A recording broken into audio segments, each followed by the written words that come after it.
Et oui, Seigneur, ce matin, nous sommes assemblés, comme nous le chantons, pour t'adorer, Seigneur, pour tout ce que tu nous donnes, pour tout ce que tu places dans nos vies, dans nos cœurs, Seigneur, tout cet amour que tu as pour nous. Seigneur, comme chaque dimanche, je vais te demander de poser la main sur tous les frères et sœurs qui n'ont pas pu se joindre à nous, qui sont soit en vacances, soit malades ou souffrants, Seigneur, qui ont été opérés, qui sont dans la convalescence, et aussi sur leurs conjoints, Seigneur, qui restent auprès d'eux afin de les veiller et d'être là pour les soutenir. Merci de porter jusqu'à eux, Seigneur, ta parole et ton amour. Amen. Voilà, j'avais à cœur de partager avec vous une réflexion que j'avais faite avec les dames, mais disons que je l'ai retravaillée un peu. Voilà, donc on va faire un petit résumé au départ. En 587 avant Jésus-Christ, les Babyloniens avaient vaincu le royaume de Juda et détruit Jérusalem et le temple de Dieu. La population, appelée les Judéens, fut déportée à Babylone en 3 vagues successives. Par la suite, en 539, les Perses ont vaincu les Babyloniens et autorisé les Judéens à rentrer chez eux. C'est ainsi qu'un groupe de Judéens, commandé par Zorobabel, ont pu reconstruire le temple de Jérusalem. Mais la muraille de Jérusalem est restée avec d'énormes brèches qui laissent la ville vulnérable pour ses nombreux ennemis. L'histoire de Néhémie commence en 445 avant Jésus. Il est au service d'Artaxerxès, le roi de l'Empire perse. Alors, pour le moment ça va. Donc Néhémie 1 à 7. Histoire de Néhémie, fils de Hakalia. La 20e année du règne d'Artaxerxès, au mois de Kislev, je me trouvais dans la citadelle de Suse. Anani, l'un de mes parents, arriva avec un groupe d'hommes de Juda. Je leur demandai des nouvelles du reste des Juifs revenus d'exil et de Jérusalem. Ils me répondirent: ceux qui ont survécu à la captivité et qui vivent dans la province de Juda se trouvent dans une grande misère et dans une situation très humiliante. Il y a des brèches dans la muraille de Jérusalem et ses portes ont été détruites par le feu. Lorsque j'entendis ces nouvelles, je m'assis et me mis à pleurer. Pendant plusieurs jours, je restais abattue. Je jeûnais et je priais constamment devant le Dieu du ciel. Je suppliais: ah, Éternel, Dieu du ciel, Dieu grand et redoutable, toi qui restes fidèle à ton alliance et qui conserves ta bienveillance à ceux qui t'aiment et qui obéissent à tes commandements, prête attention à la prière de ton serviteur. Que tes yeux soient ouverts pour voir que je suis en prière devant toi en ce moment, jour et nuit, pour intercéder en faveur de tes serviteurs les Israélites et pour confesser leurs péchés. Car nous avons péché contre toi. Oui, moi et mon peuple, nous avons péché. Nous sommes vraiment coupables envers toi, car nous avons désobéi à tes commandements, à tes ordonnances et à tes lois. Une fois arrivé à Jérusalem, j'y restai 3 jours. Puis je sortis de nuit, accompagné de quelques hommes, sans avoir dit à personne ce que mon Dieu m'avait mis à cœur d'entreprendre en faveur de Jérusalem. Je ne disposais pas d'autre bête que ma propre monture. Je constatais qu'il y avait des brèches presque partout et que les portes avaient été détruites par le feu.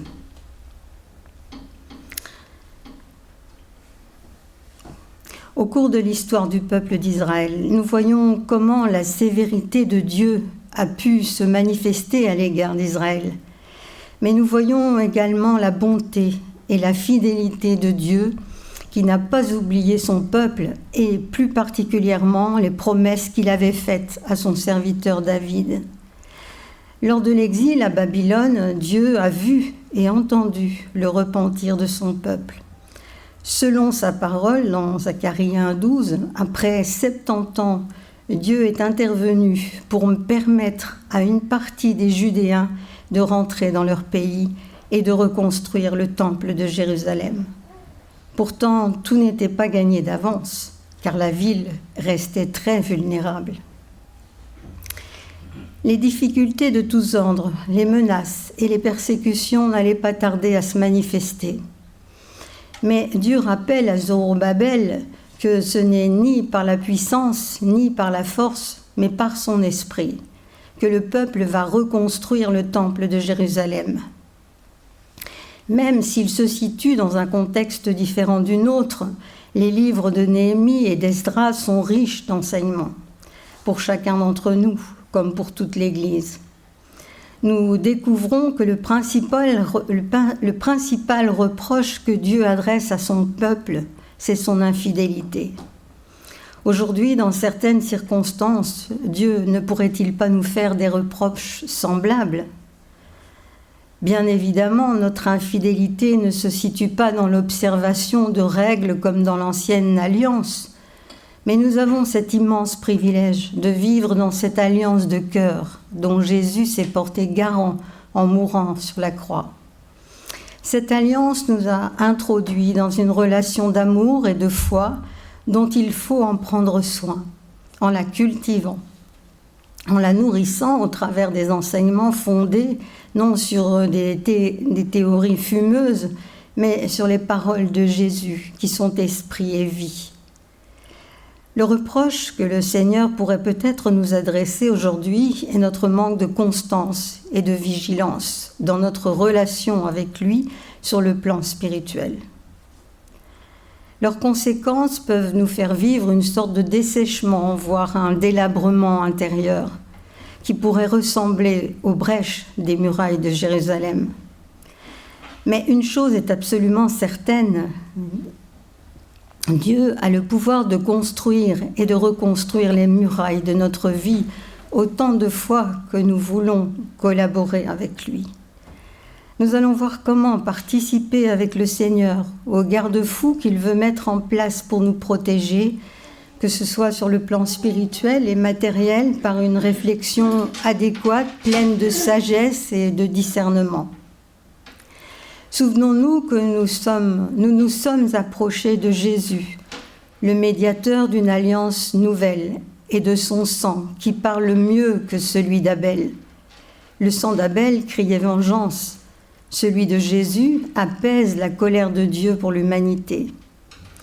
Prenons donc garde, ne refusons pas d'écouter celui qui nous parle. En Hébreux 12, 24. Oui, Dieu nous parle toujours et encore par l'intermédiaire de son Fils, Jésus, et de ses enseignements, mais l'écoutons-nous toujours ? Le risque de se retrouver dans des églises moribondes devient alors bien réel. Des églises sans pasteur qui agonisent faute de vocation, ou celles qui doivent mettre la clé sous le paillasson faute d'argent. Pourquoi en arrive-t-on là avec les années ? Le constat qui s'impose à nous est pour le moins inquiétant. Est-ce que les situations de ces églises ne sont pas à même de nous rappeler les ruines de Jérusalem ? Quelle en est la cause ? Pour Jésus, on connaît la raison de leur déportation, de la ruine de la ville sainte.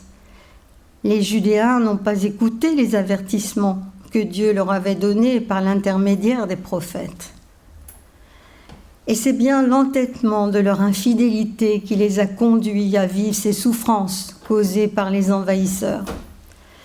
En rejetant les commandements de Dieu, le peuple s'est engouffré dans ce que Dieu réprouvait. Si pour les Juifs, le temple de Jérusalem est le lieu où Dieu a établi sa présence, pour les chrétiens, l'Église est le rassemblement des fidèles. L'Église, c'est vous, c'est moi.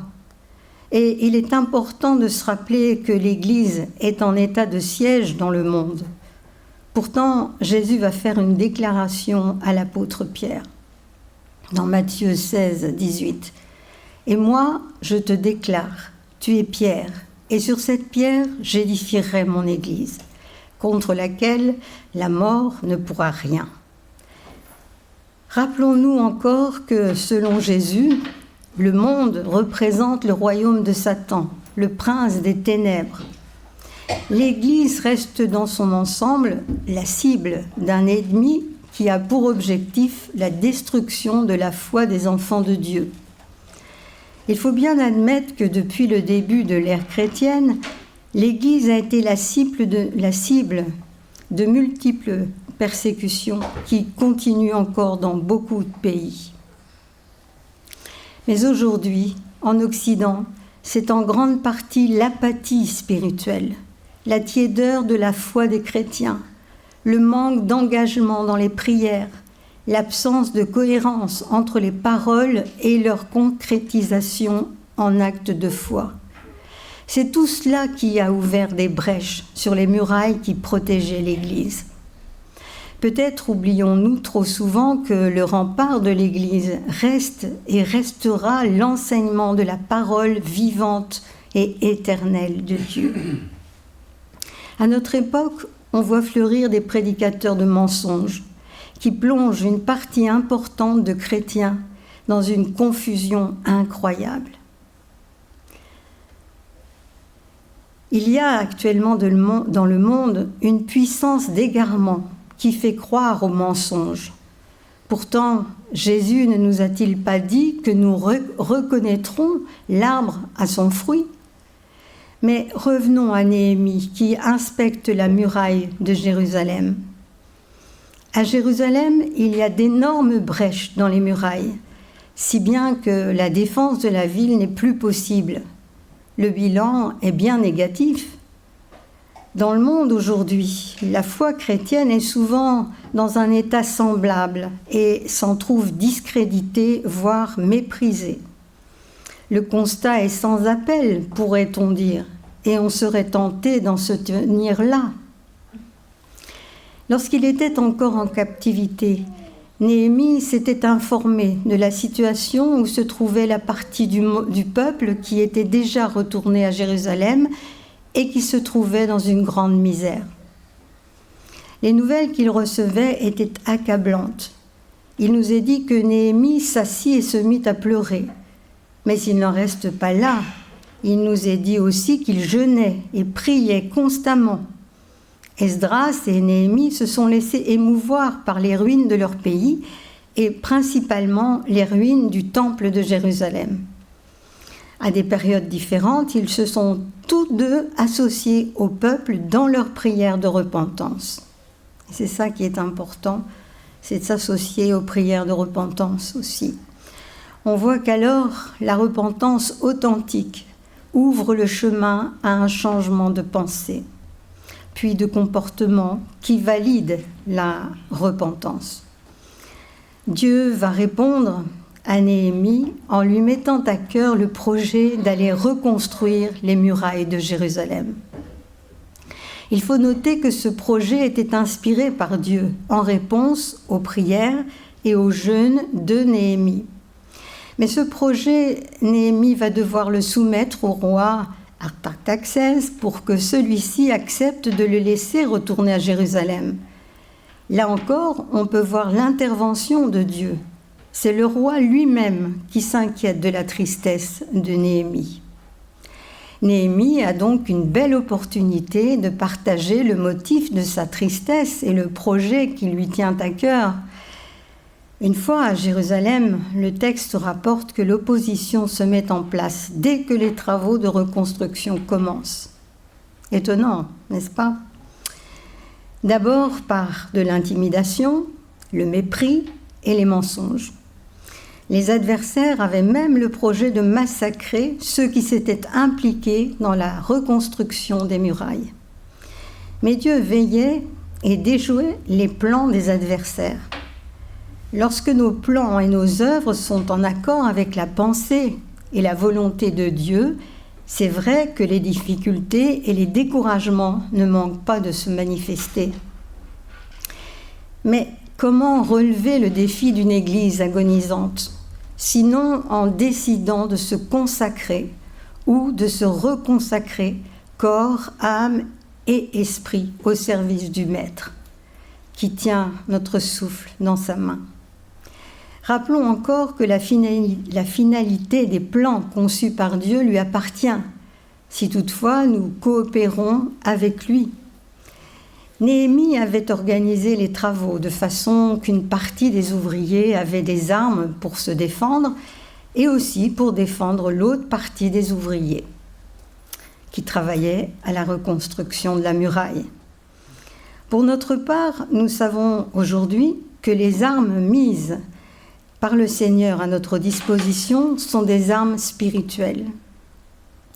Si nous sommes engagés au service du Seigneur dans l'Église et dans le monde, n'oublions surtout pas de prendre le temps de nous équiper, de le faire en vue de nous protéger nous-mêmes, mais également de protéger ceux qui sont à l'ouvrage d'une façon ou d'une autre. De plus, notre rôle est aussi de déjouer, avec discernement, les plans de Satan qui tient les âmes prisonnières, loin de la grâce et de l'amour de Dieu manifesté en Jésus-Christ. En Éphésiens 6, 11, 17, l'apôtre Paul nous dit de revêtir l'armure de Dieu afin de pouvoir tenir ferme contre toutes les ruses du diable. Car nous n'avons pas à lutter contre des êtres de chair et de sang, mais contre les puissances, contre les autorités, contre les pouvoirs de ce monde des ténèbres et contre les esprits du mal dans le monde céleste.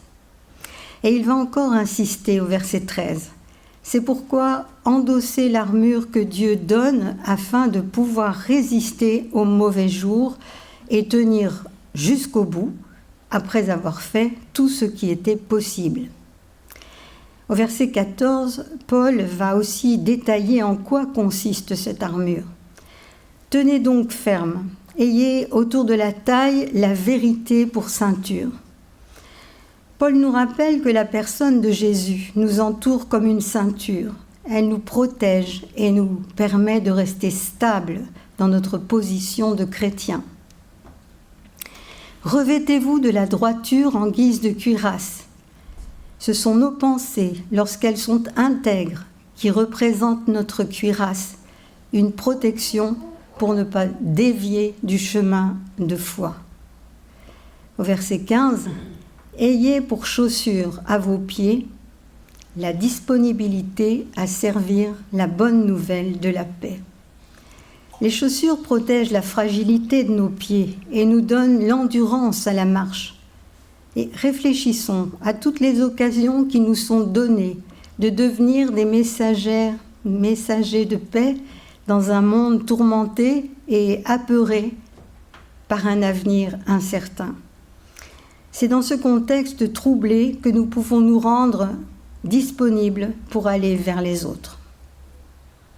Pour les rencontrer dans l'Église et hors de l'Église afin d'encourager et apporter l'espérance à ceux qui n'en ont plus, aussi bien qu'à ceux qui n'en ont pas. Il est bon de leur rappeler Jean 3, 17. En effet, Dieu a envoyé son Fils dans le monde, non pour condamner le monde, mais pour qu'il soit sauvé par lui. Au verset 16, « En toutes circonstances, saisissez-vous de la foi comme d'un bouclier avec lequel vous pourrez éteindre toutes les flèches enflammées du diable. » On ne peut jamais faire l'économie de ce bouclier. Il est la base de notre relation avec Dieu. Or, nous savons que sans la foi, sans cette confiance absolue dans le Seigneur, nous ne pouvons lui être agréables. Hébreux 11, 6. Ni éteindre les traits enflammés du malin. Au verset 17, prenez le casque, prenez le salut pour casque et l'épée de l'esprit qui est la parole de Dieu. Notre équipement ne serait pas suffisant si le casque du salut nous manquait. La réalité, l'authenticité de notre salut est inscrite au niveau de notre pensée, de notre intelligence renouvelée. Le casque sert à protéger et à garder précieusement ce qui nous a été transmis par le Saint-Esprit. La parole de Dieu ne peut atteindre son objectif que si nous la connaissons, afin de pouvoir passer au stade de la pratique. Trop souvent, nous la connaissons mal et nous l'utilisons hors de son contexte. Pour manier une épée, il faut une certaine dextérité, un apprentissage qui s'acquiert avec la pratique afin d'atteindre le but que Dieu assigne à sa parole. Et pour terminer, au verset 18, l'apôtre nous exhorte. En toutes circonstances, faites toutes sortes de prières et de requêtes sous la conduite de l'Esprit.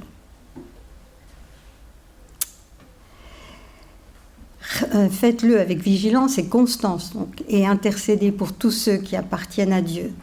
Rappelons-nous encore que ce sont les jeûnes, les prières, les requêtes, les intercessions auprès de Dieu qui viendront secouer l'inertie de l'Église et l'indifférence du monde. Voilà. Et pour terminer, je voulais partager une prière avec vous. Seigneur, accorde-nous la grâce de nous laisser interpeller par la situation de toutes tes églises dans le monde, y compris la nôtre. Seigneur, accorde-nous encore la grâce, tant qu'il fait encore jour, de nous investir dans un vrai et juste combat pour la reconstruction des murailles de ton Église à notre niveau, et non pas avec nos armes charnelles, mais avec les armes spirituelles dont tu veux équiper chacun de tes enfants. Amen.